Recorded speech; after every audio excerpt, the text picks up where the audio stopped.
क्या अश्वत्थामा आज भी जिंदा है? अश्वत्थामा को आजीवन जीवित रहने का श्राप क्यों दिया गया था? और श्री कृष्ण का यह श्राप कब और कैसे टूटेगा? चैप्टर 1। अश्वत्थामा कौन था? गुरु द्रोणाचार्य ने माता कुरूपी के साथ मिलकर शिव जी की घोर तपस्या की। इनकी घनघोर तपस्या से खुश होकर भोले बाबा ने इनको पुत्र प्राप्ति का वरदान दे दिया, जिसके कुछ समय बाद अश्वत्थामा का जन्म हुआ। तो इस हिसाब से ये गुरु द्रोणाचार्य और माता कुरूपी के संतान थे। चैप्टर 2। अश्वत्थामा दूसरे बच्चों से अलग क्यों थे? अश्वत्थामा जब से पैदा हुए थे तब से इनके सिर के बीचों बीच एक मणि लगी थी, और ये कोई मामूली मणि तो बिल्कुल नहीं थी। इस मणि में इतना पावर था कि इसकी वजह से इन्हें भूत प्रेत दानव पिशाच देवता किसी से कोई डर नहीं लगता था। इतना ही नहीं, मणि की पावर की वजह से इन्हें भूख प्यास थकान और बुढ़ापा कुछ नहीं आता। इस वजह से ये दूसरे बच्चों से अलग थे। चैप्टर 3। अश्वत्थामा को श्राप क्यों दिया गया था? महाभारत युद्ध चल रहा था। गुरु द्रोणाचार्य और पुत्र अश्वत्थामा दोनों ने मिलकर पांडव सेना को तितर बितर कर दिया था।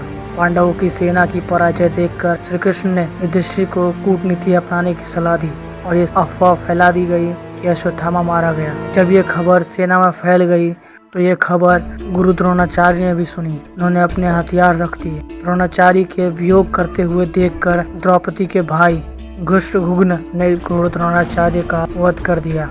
अश्वत्थामा पिता की धोखे से की गई हत्या से क्रोधित हो गया, और उसने गुस्से में अभिमन्यु की विधवा उत्तरा के कोख में पल रहे बच्चे को ब्रह्मास्त्र का उपयोग करके मार दिया। श्री कृष्ण को जब पता चला कि अश्वत्थामा ने उत्तरा पर ब्रह्मास्त्र चला दिया है, तब उन्होंने उसे बचाने की बहुत कोशिश की, और उन्होंने उत्तरा को तो बचा लिया, लेकिन उत्तरा के कोख में पल रहे बच्चे को नहीं बचा पाए। इतना ही नहीं, अभिमन्यु रात के समय जब युद्ध नहीं लड़ा जा सकता, तब पांडवों के टेंट में घुसकर नियमों के खिलाफ कृपाचार्य और कृतवर्मा उनके साथ मिलकर टेंट में सोए पांडवों के पूरे वंश को खत्म कर दिया, और यही बना उसके श्राप का सबसे बड़ा कारण। श्री कृष्ण ने अश्वत्थामा के इस दुष्कर्म की वजह से अश्वत्थामा को 3000 वर्षों का श्राप दे दिया, और उन्होंने अश्वत्थामा से कहा, जिस तरह तूने दुष्कर्म करके द्रौपदी ममता को सदा के लिए शोक संतप्त कर दिया है, उसी तरह तू भी अपने इस अमूल्य मणि के विच्छेद किए जाने से हुए घाव के साथ जीवित रहेगा। तू मृत्यु मांगेगा, लेकिन तुझे मृत्यु नसीब नहीं होगी। तू शारीरिक और मानसिक आघातों की पीड़ा भोगता रहेगा, दुख को अनुभव करता रहेगा।